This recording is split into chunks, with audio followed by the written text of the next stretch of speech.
علامہ صاحب یہ کیا وقت کیا تھا شہادت کا، اور وہ وقت صبح جیسے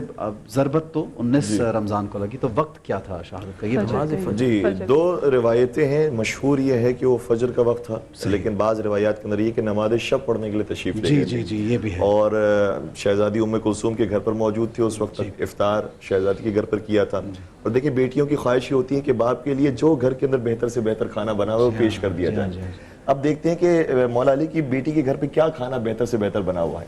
تو روایت یہ کہتی ہے کہ اپنے بابا کی خدمت میں 2 جو کی روٹی رکھی، 1 نمک رکھا اور 1 دودھ کا جام رکھا۔ اللہ اکبر! یہ ہے مولا علی کی بیٹی کے گھر کا بہترین کھانا، اتنی سادگی، اور اس کے اوپر بھی مولا نے فرمایا کہ ان دونوں میں سے بھی ایک چیز اٹھا لیجئے۔ تو بیٹی کا دل تھا اس لیے نمک کو اٹھایا تاکہ دودھ سے توانائی حاصل کر لیں، تو کہا کہ نہیں بیٹی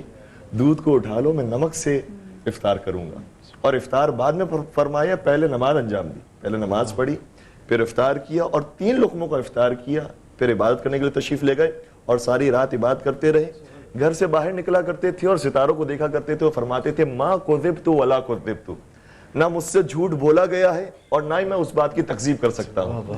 اور پھر باہر نکلے تو پھر کبھی مرغابیوں نے راستہ روکا، حسنین کریمین نے راستہ روکا، حتیٰ دروازے کی کنڈی نے راستہ روکا، وہ یا جاندار ہو یا بے جان ہو سبھی چاہتے تھے کہ آج علی رک جائے۔ ایسی فضا سوگوار پہلے سے تھی 19 کی۔ اور پھر جب مسجد کوفہ کی طرف رخ کیا ہے تو جنہوں نے مسجد کوفہ کی زیارت کی اور بیت علی کی بھی زیارت کی، انہیں معلوم ہے کہ بیت علی کا اور مسجد کوفہ کا فاصلہ کتنا ہے اور وہ کتنی بڑی وسیع و عریض مسجد ہے۔ جب اس مسجد میں تشریف لے گئے تو وہ روایت جو نماز شب کے بارے میں ہمارے ناظرین نے ذرا کم سنی ہے، وہ میں آپ کی خدمت بیان کرتا ہوں کہ جب وہ مسجد کوفہ میں داخل ہوئے تو دیکھا کہ اصحاب پراکندہ نماز پڑھ رہے ہیں اور نوافل انجام دے رہے ہیں، تو مولا متقیان بھی محراب عبادت پر تشریف لے گئے۔ ابن ملجم کو موقع ملا کہ اس وقت کوئی بھی موجود نہیں تھا، لہٰذا وہ قریب آیا اور وہ تلوار کی جو زہر میں بجھی ہوئی تھی وہ سر پر ماری۔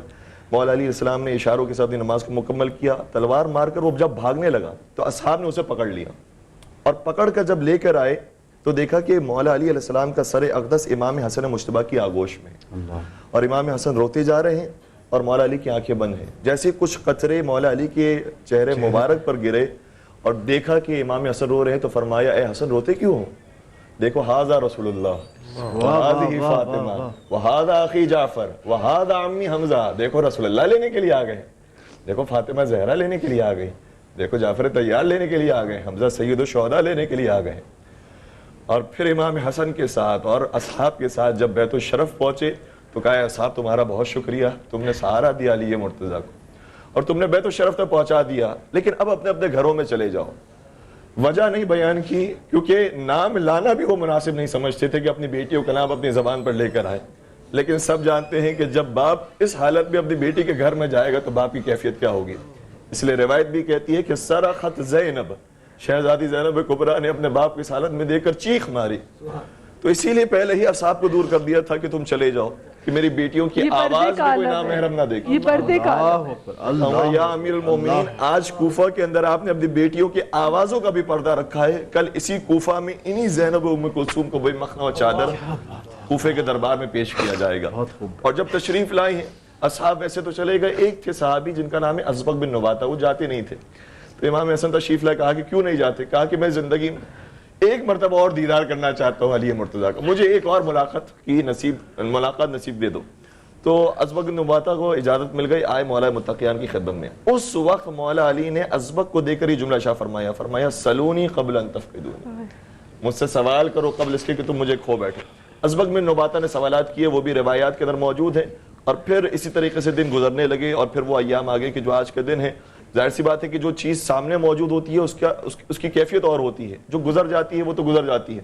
اس لیے 2 دن تک جو مولا علی زخمی حالت میں اپنی اولاد کے سامنے رہے نا، وہ بڑا درد بھرا منظر ہے۔ اور یہ روایت کا جملہ ہے ناداہم باسمائہم، پھر ایک وقت وہ آیا جب اپنی ایک ایک اولاد کو ان کے ناموں سے پکارا۔ مولا علی کے 12 کم از کم بیٹے تھے، 15 کم از کم بیٹیاں تھیں، ایک ایک کو نام لے کر بلایا، کہا کہ بیٹا حسن میرے قریب آؤ، بیٹا حسین میرے قریب آؤ، بیٹا عباس میرے قریب آؤ، محمد حنفیہ میرے قریب آؤ، بیٹی زینب میرے قریب آؤ، ام کلثوم میرے قریب آؤ۔ سب قریب جمع ہو گئے تو پھر فرمانے لگے اب میرا روانگی کا وقت آ گیا اور رسول خدا مجھے لینے کے لیے آ گئے، اور آخری جو جملے ادا کیے ہیں اور آواز بند ہوئی ہے، ساری اولاد اپنے بابا کے اوپر گر گئی، کسی نے پیروں کو چھوما، کسی نے سینے کو چھوما، کسی نے سر کو چھوما، اور پھر جنازہ تیار ہوا، غسل و کفن ہوا اور نجف اشر میں جا کے دفن ہوا۔ صرف اتنا کہنا چاہوں گا کہ جن کی اولاد زندہ ہوتی ہے وہ اسی طریقے سے اپنے باپ کو رخصت کرتی ہیں، لیکن کربلا کے میدان میں انہی علی کی جو حسین تھے جب زمین کربلا پر گرے تو ان کے پیروں کو کوئی چومنے والا نہیں تھا، ان کے سینے کو کوئی چومنے والا نہیں تھا، ان کے سر اقدس کو کوئی چومنے والا نہیں تھا، سر اقدس تھا ہی نہیں، اور سر اقدس موجود نہیں تھا۔ یتیم سکینہ سلام اللہ علیہا، ان کی حالت یہ تھی کہ جب اپنے بابا کے لاشے پر پہنچی تو سینے پر جگہ نہیں ملی، پیروں میں بیٹھ گئی، اور پھر شمر آتا ہے اور وہ تازیانہ لے کر آتا ہے۔ تو یہ علی اور اولاد علی پر ڈھائے جانے والے مظالم ہیں جو ہمیں ہر جگہ پر نظر آتے ہیں، جبکہ نبی نے فرمایا تھا اے علی تیری دشمنی صرف منافق اور کافر رکھے گا اور تجھ سے محبت صرف مومن اور صاحب ایمان۔ بہت خوب علامہ صاحب، بہت خوب۔ اور میں جمیل بھائی، علامہ صاحب نے آج ایسی خوبصورت باتیں بیان کی ہیں کہ جو ہم سب کے لیے سیکھنے کا موقع بھی ہے، اور یہ محفل جو ہے آج ان کے کلام سے، ان کے ذکر سے منور ہے۔